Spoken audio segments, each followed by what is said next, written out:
we're shifting focus to one of Queensland's most powerful and defining strengths, nature-based tourism. I can tell you from my experience with Today's Show, I have travelled far and wide across this big state of ours, and from the Gold Coast hinterland to the Daintree, Lady Elliot Island, one of the most remarkable experiences I've ever had there.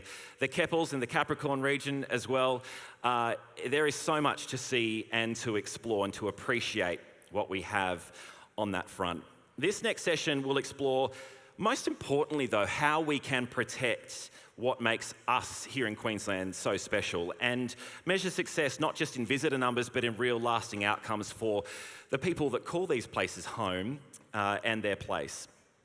All right, take your seats as we dive into Queensland's nature advantage and welcome Tim Baker from the City of Gold Coast for Tourism is in Our Nature. Tim Baker.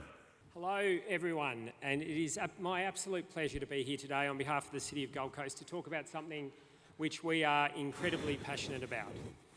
I'm going to cover 5 topics in about 20 minutes. I do notice there is a countdown timer here, so I will keep to the 20 minutes as best I possibly can.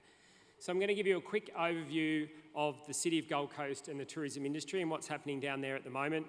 We're going to do a little bit of problem definition. I'm going to help you understand what we think the problem is we were trying to solve, talk about how we started to solve that problem, or we're starting to solve that problem with nature-based tourism, whether it's worked or not, and then what comes next for us. And as I said, all of that in around about 20 minutes.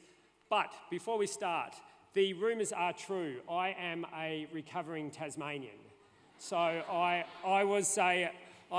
previous job to this was the Director General, or the Secretary as we call it in Tasmania, at the Department of Primary Industries, Parks, Water and Environment. I was also the Director of National Parks. What you can see there is Cape Pillar in Tasmania, and the arrow is me, I think. We're not 100% sure, but we're pretty sure that's me. And that is the last 2 to 3 weeks of the Three Capes track being built down in Tasmania. So when I was the Director of National Parks, I was lucky enough to finish that project off and have the launch of that project. I was also involved in the Cradle Mountain Visitor Centre, which was done in the World Heritage Centre, and we also did the funding and approval for the next iconic walk in Tasmania, which was recently announced to be on the West Coast. Importantly, another thing I did in Tasmania was I was heavily involved in Tasmania's expression of interest for nature-based tourism. But we will come back to all of that in a minute, because there's a far more important topic for us to talk about, which is the Gold Coast. So the Gold Coast as a city is booming. There is no measure from an economic standpoint that the city is not in the top quartile for. It is the fastest growing city in Australia, arguably. It is certainly the largest regional economy in Australia. It's the largest non-capital city in Australia. But what is fascinating about the Gold Coast now is that what was once a tourism-only economy, which was really subject to the vagaries of demand and tourism demand, that city has changed. The top 5 industries on the Gold Coast now are construction, healthcare, professional services, manufacturing and retail trade. Who would have thought 10 years ago that manufacturing would be in front of tourism on the Gold Coast? How has this been achieved?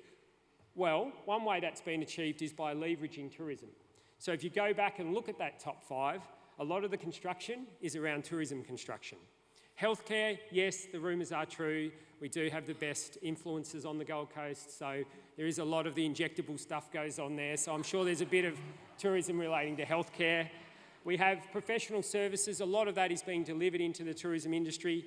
Manufacturing stands out on its own, and it's very interesting that it is there, and retail trade is obviously being driven very heavily by tourism. So this economy, which was so tourism focused, is now far more diversified. The City of Gold Coast over the last 10 years has tried really hard to make this happen by bringing in new industry and starting to change the perception around the Gold Coast. But the reality is that the Gold Coast is still the capital of visitation in Australia. Before I go into this, I find it fascinating, and this room will know this better than anyone else. Whenever I ask for tourism numbers, I get different numbers. I hear this morning that it was mentioned that there's been a slight dip in international visitation on the Gold Coast. The piece of paper I've got says there's a 14% increase in visitor nights for international visitation. The reality is, put the Gold Coast up against anywhere else in Australia and our numbers stand out. It is a powerhouse industry. It continues to grow. So $7 billion spent in overnight spend, a 40% increase since 2019 in visitation. Around 15% of all Australians visit the Gold Coast every year. And yes, it is dominated by the domestic tourism market, but as I said, we're seeing really encouraging signs around international visitation as well. There's this stat we love to talk about on the Gold Coast, which is essentially a third of people who come from the Gold Coast come from outside of Queensland, who come via the Queensland airport.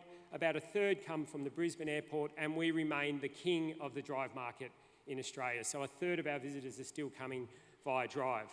So you might ask yourself a pretty reasonable question, which is, well, what's the problem, right?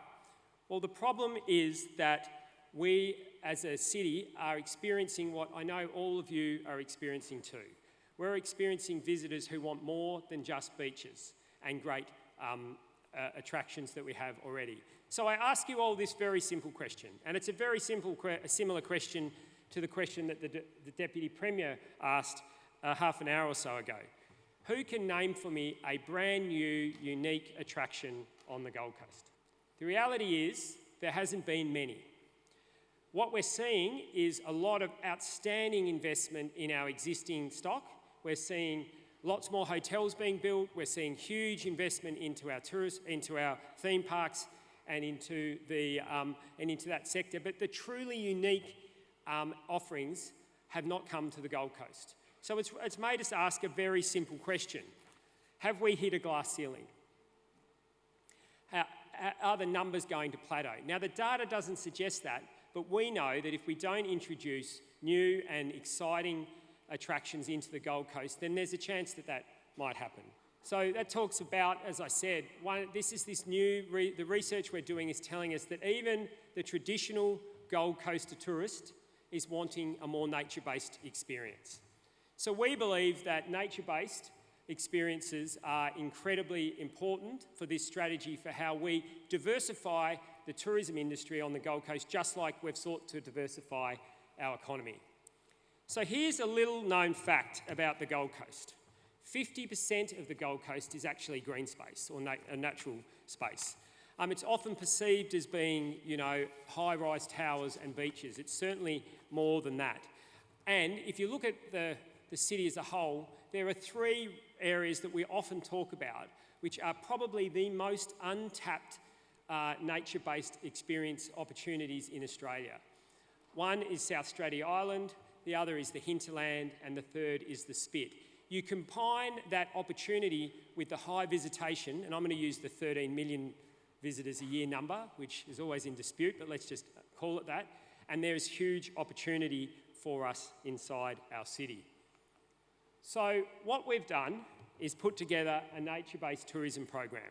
Now, when I started this, when you were all sort of listening, because we had that cool photo on, I mentioned that in Tasmania, we put together an expression of interest for sensible and appropriate tourism in our natural areas, as we called it, down in Tassie. Now, here's another secret for you. We actually stole that from Queensland. So as it turns out, I stole something from Queensland and then moved to Queensland and stole it back from Tasmania. But the Tasmanian experience, and I noticed with interest that the Premier mentioned Tasmania in one of his answers today, isn't quite what you think it is. The Tasmanian experience and the Tasmanian program was outstanding at getting ideas. And I remember the first day when we were rolling that out, it was with the Minister for Environment and Parks at the time, and we were really concerned whether we would get ideas. We got lots of ideas. That wasn't the problem at all. The problem was actually execution. So once we got the ideas, how could we find a way to make those projects become a reality? And I challenge you to go down to Tasmania and you'll see lots of people still talking about lots of great ideas with not enough execution. So putting this program together, we really wanted to focus in on how could we deliver a nature-based tourism program that delivered actual projects on the ground. Now, in a very local government, Gold Coast kind of way, we went grant scheme. Councils love grant schemes. We have hundreds of them. So the first thing we said was, let's do a broad expression of interest, give us your ideas, but back it up with money attached in a grants program. And I'll talk about that in a moment. And then we also did what is a first in Australia for a council, and I think any jurisdiction, this concept of city-led projects. And I'll talk about that in a moment too. So let's start with the grant opportunity. So the grant opportunity was delivered in 2 phases, or 2 tranches. An under 100,000 and an over 100,000. You can see that is literally yesterday's Gold Coast Bulletin, or the staff newsletter, as they sometimes call it down on the Gold Coast. It always seems to be about the council. So what we found with the 100,000, so the 100,000, the under 100,000 was about quick wins, and it was about small operators. Why? Because my experience as one of these bureaucrats that I know many of you are frustrated with is we see lots of these ideas and people just need to start. They just need a bit of a hand to get the planning stuff done, get the project rolling. So that was the first set. And then there was the bigger group. So the grants over 100,000. So for those, it was big things that would make a difference. Or, and I'll probably get in trouble for saying this, as I famously said to council, big shit that'll make a difference, councillors. And so, if we now look at what's happened with the grant schemes. So the first of the grant schemes was there was a total pool of council-only money, and I heard a comment earlier about councillors reducing their budget in tourism. Well, this was new money that was not assigned to anywhere else, so a total of $2.5 million. And then for the small grants, you can see that there were 74 applications, 13 approved, and they were projects like whale watching, learning hubs, wellness centres, mountain biking, things like that. So the cost to the city was about $500,000, but it's leveraging at 45% contribution and 4.6 million in economic return and 32 new jobs. So a very solid, good grant scheme, right? Real money, real projects being delivered. But now let's look at the large grants. So there were 34 applications, 10 approved. You can do the maths and figure it was about $2 million worth of money.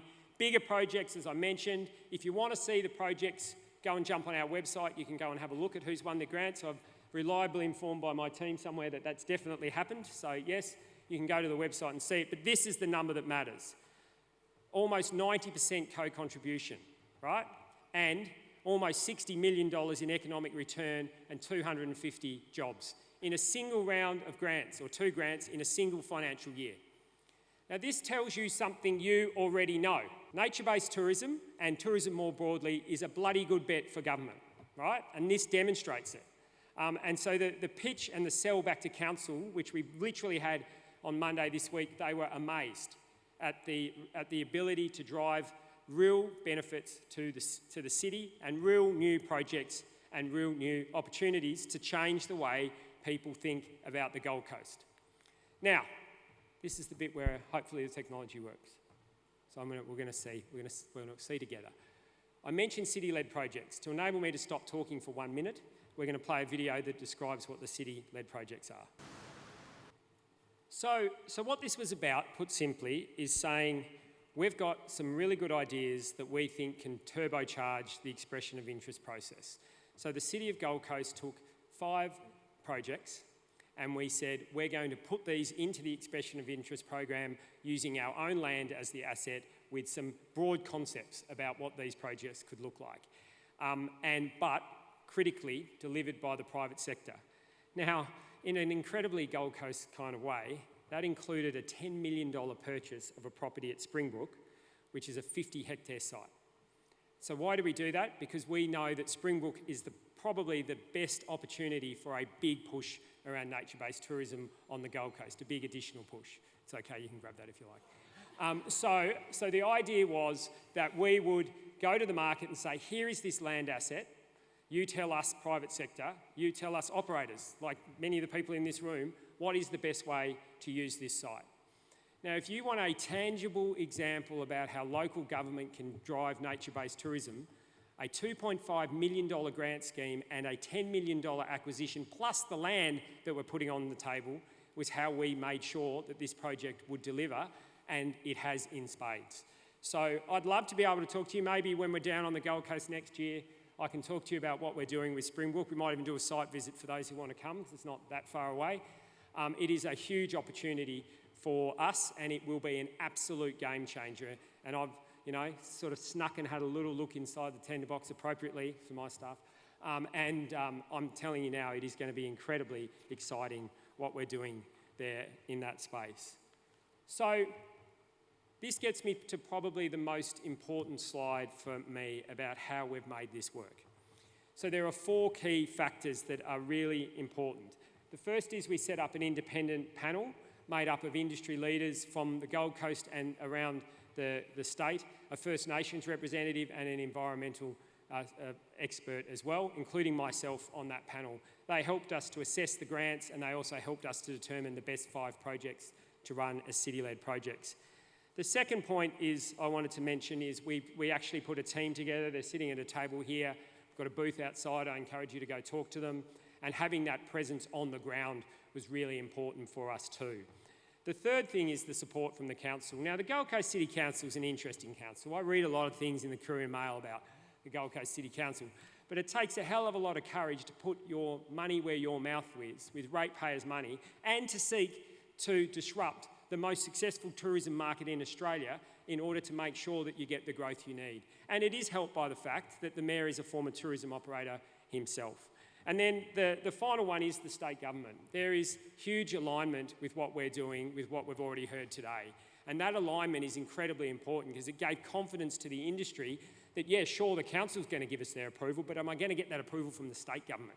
And it's not just about actual approval that Trish will give you from an environmental point of view. It's about approval of the concepts and the ideas that nature-based tourism is important. We kicked this off pre-election, and it really got turbocharged after the election. So without those 4 elements, yes, the money's important, and yes, the advertising and marketing campaign, and we love a sizzle reel here on the Gold Coast, but this is really what made the difference. So my final slide for you today that wants to work is really just to talk to you about what's next. So we're now in the implementation phase. We're supporting grant recipients to bring these projects to life. And I think given the success of the first round, you can assume, notwithstanding the need for a budget to pass, that there will be future grant rounds and future city-led projects as well. Over the next 3 to 4 years, particularly as we lead into the Games, the Gold Coast image of tourism will evolve and continue to evolve. There will no longer just be about the glitter strip. You couldn't get me on the stage without saying glitter strip.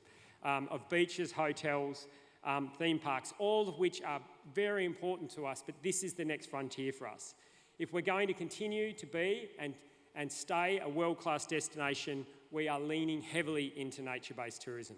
And we believe that there is no glass ceiling, and if there is one, we're going to smash through it. So I want to thank you for listening to me today, and of course, I want to welcome you and see you next year at this conference down in the home of tourism in Australia, the Gold Coast.